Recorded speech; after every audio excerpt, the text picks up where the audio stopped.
Men, selain ekonomi kita juga punya banyak masalah ya. Tapi kenapa judulnya itu komedian menggugat? Sepertinya terlalu agung, tapi nggak apa-apa lah ya, biar tiketnya laku. Sekitar tahun 98 terjadi reformasi di sini. Dan gue ikutan waktu itu turun ke jalan. Gue ikut-ikutan? Ya, gue ikut-ikutan. Apakah gue dibayar waktu itu? Enggak. Gue ikut-ikutan, tapi gue sebenarnya ikut-ikutan karena gue membaca berita bahwa Indonesia sedang terpuruk, dolar naik membumbung tinggi. Orang teman-teman gue pada di PHK. Tetapi kenapa Soeharto termasuk 6 orang pemimpin dunia terkaya di dunia? Ya gue gak bisa terima dong. Gue turun ke jalan, gue menggugat, gue ikut-ikutan, ya mungkin gue ikut-ikutan. Dan gue anggap sebenarnya gue adalah stand up komedian pertama di Indonesia. Karena 98 gue udah stand up komedi. Waktu itu demo gue anggap stand up komedi aja. Materi gue apa? Turunkan Soeharto. Dia turun beneran. Temen gue nanya kenapa dia turun, nggak tahu bro. Terus kita ngapain? Nggak tahu udah deh. Bingung gue juga. Padahal kita main-main, iya. Dia mah suka seriusannya, iya ya.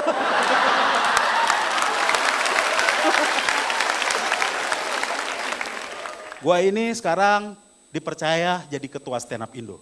Gue bilang mari kita buat stand up komedi. Komedi yang lain. Bukan cerdas ya, tapi yang lain lah. Apakah suatu saat gue bisa main di YKS? Everything has a price. Itu anak-anak komik itu udah duluan.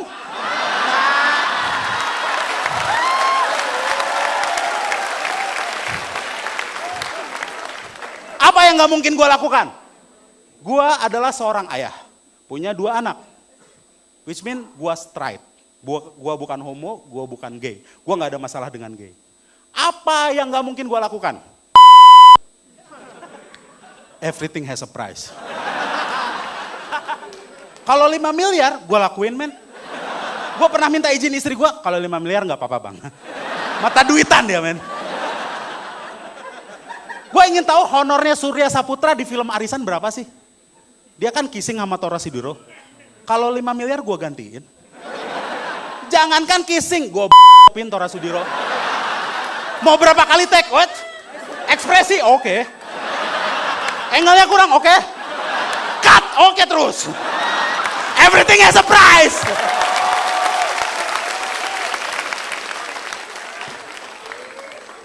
Banyak masalah perekonomian di Indonesia membuat kesenjangan sosial.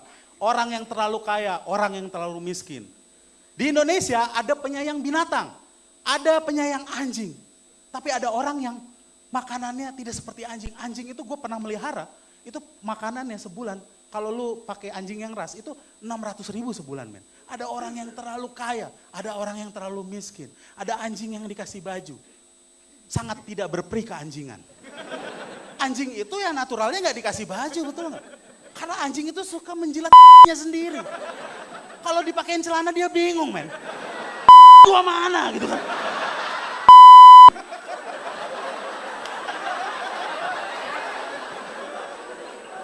Dan lu tahu, kecuali 3 alasan, anjing menurut gua boleh dimakan. 3 alasan, alasan agama, alasan kesehatan, ya kan misalnya lu alergi dan sebagainya. Dan yang ketiga itu alasan dia makhluk yang dilindungi. Selain itu, lu boleh makan anjing dong. Gua pernah makan anjing, walaupun gua gak hobi anjing. Gua pernah nge-tweet gitu, tadi baru makan anjing, wah gua dibully men sama penggemar anjing. Dasar lu, tidak berperi kemanusiaan, itu anjing men.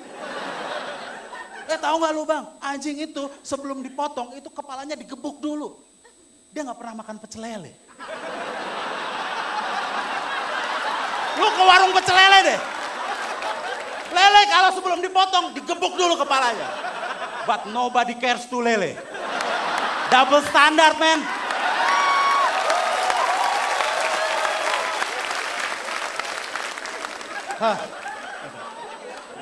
Hukum di Indonesia ini aneh.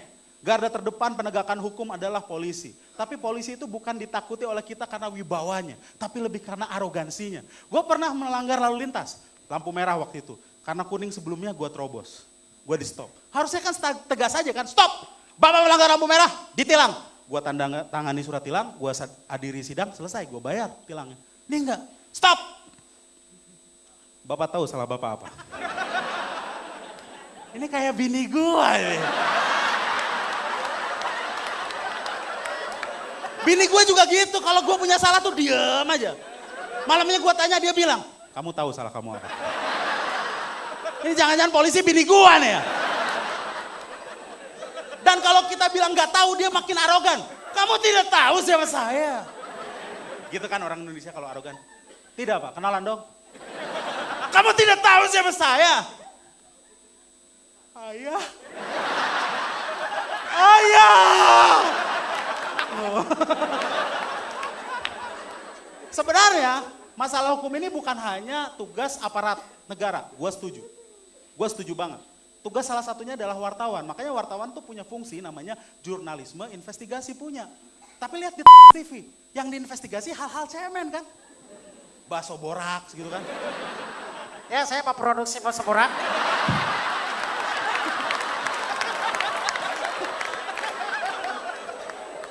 Yang cemen-cemen, bakso borak, bakso tikus. Yang gede-gede mana? Mana Senturi? Mana Hambalang? Mana Munir? Bakar! Habis ini kita demo. Ambil nasi kotaknya. Jadi kalau gue punya hutang ditagih. Bang Semi, mana hutangmu? Aku bukan Bang Semi. Aku Bang stand up comedy. Na.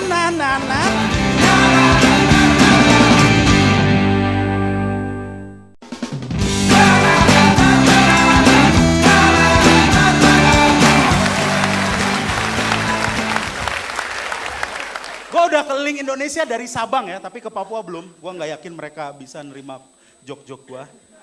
Jadi gue udah pernah ke Aceh, ya kan. Gue tuh kadang-kadang ya karena gue merasa gue belum terlalu terkenal juga, gue diundang. Ya gue juga cincai lah soal tarif dan sebagainya, soal fasilitas gitu kan. Gue pernah ke Semarang, gue hanya tidur di mes. Gue pengen pindah sebenarnya kan. Pengen pindah, gue mau bilang sama panitianya, bisa pindah nggak gitu kan. Panitianya bilang, bisa pindah nggak? Tapi ini Bang, selain mes juga merangkap asrama putri, ya udah di sini aja. Mart mah gue mau cari nih. Komedi soalnya adik ipar gue nonton. Parah nih gue.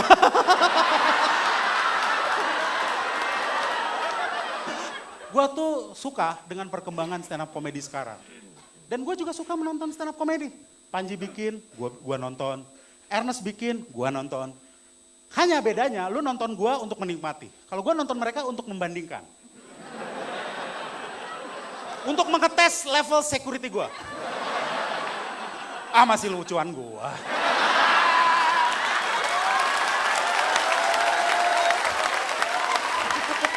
Panji, I love you. Mari kita bahas beat mereka dan kita patahkan.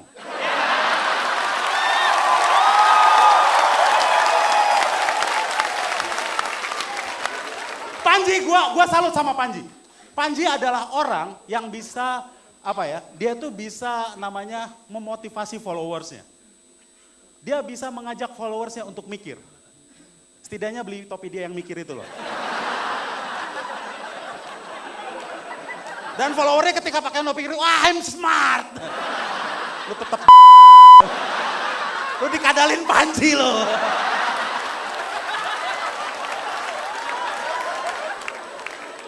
Dia punya beat seperti ini. Dia anti poligami, tapi mendukung poliandri. Let's say lu punya istri dengan kos pengeluaran 30 juta. Kalau lu melakukan poliandri enak, misalnya 3 suami. Maka 3 suami itu tinggal patungan 10. Akhirnya istrinya dapat 30 juta. Tapi permainannya bukan begitu Panji. Istri lu akan bilang, lu tetap spend 30 juta, gua yang dapat 90 juta. Gitu, Gamila ikut gak? Sekarang beatnya Ernest. Lu tahu gak Ernest tuh waktu itu, ada Ernest gak di sini? Ada ya, gak kelihatan ya, banyak soalnya.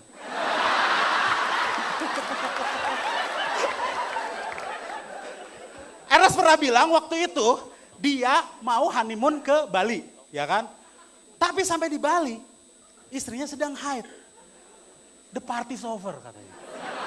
Jadi menurut Ernest, ketika lu mau menentukan jadwal honeymoon, ada yang dicek tuh harus ada 3. Selain jadwal pesawat, jadwal hotel, juga jadwal haid istri lu. Tapi nggak gitu, Nes. Lu pernah ke Dufan nggak? Di Dufan ada yang namanya halilintar.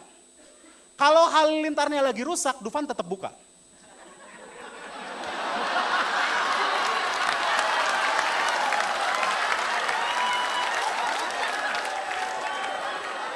Istri gua itu wahananya banyak.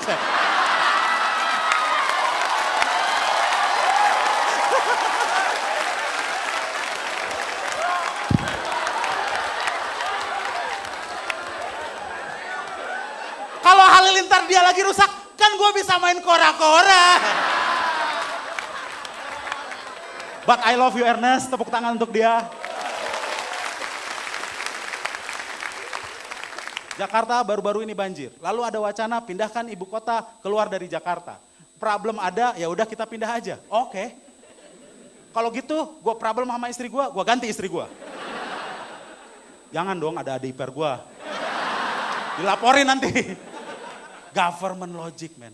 Bank Senturi banyak hutangnya, banyak kejadian-kejadian di sana. Pokoknya salahnya banyak. Sampai saat ini Pansus Senturi belum dibubarkan. Belum selesai masalahnya. Ada dana 6 triliun entah kemana. Belum selesai masalahnya. Lalu Bank Senturi diubah nama menjadi Bank Mutiara. Seolah-olah kalau mengubah nama masalah selesai. Jadi kalau gue punya hutang ditagih. Bang Semi, mana hutangmu? Aku bukan Bang Semi. Aku Bang stand up comedy. Nah. Sejak stand up comedy gue juga ketemu dengan orang-orang penting. Gue ketemu dengan Dr. Boyke, pakar kejantanan. Gue lihat orangnya di mana jantannya nih. Gue ketemu Farhad Abbas. Satu frame gue sama dia. Presiden muda Indonesia. Men, lu jangan suuzon dong. Tak kenal maka kata sayang. Gue juga tadinya gak suka. Setelah 15 menit gue kenalan, gue jadi benci.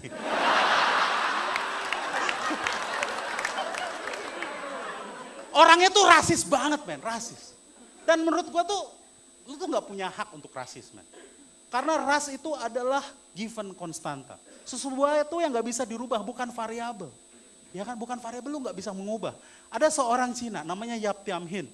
Ya Yap Tiam Hin adalah Cina yang udah meninggal. Dan zaman Orde Baru dia adalah pengacara yang banyak membela kasus-kasus HAM. Sampai sekarang namanya diabadikan menjadi award untuk pejuang-pejuang HAM di Indonesia. Jadi kalau lu pejuang HAM, lu mau orang Aceh, mau orang Ambon, orang Batak, orang Jawa, nama award untuk lu adalah Yap Tiam Hin Award. Nama seorang Cina keturunan. Bukan Farhad Abbas Award, bukan. Dan kita tuh selalu mendikotomikan pribumi, non-pribumi. Gue punya definisi sendiri. Pribumi, lain katanya adalah bumi putra. Putra milik bumi. Bumi adalah representasi daripada negara. Negara adalah representasi daripada rakyat. Jadi pribumi, non-pribumi menurut gue bukan masalah rasu. Tapi kepada siapa, kepada lu berpihak kepada rakyat atau bukan. Jadi menurut gue yang namanya Yap Tiam Hin tadi adalah pribumi. Menurut gue yang namanya Kwik Kian Gi adalah pribumi. Menurut gue yang namanya Seo Hok Gi adalah pribumi. Tapi dan adalah non-pribumi. Selamat malam, nama gue Semi.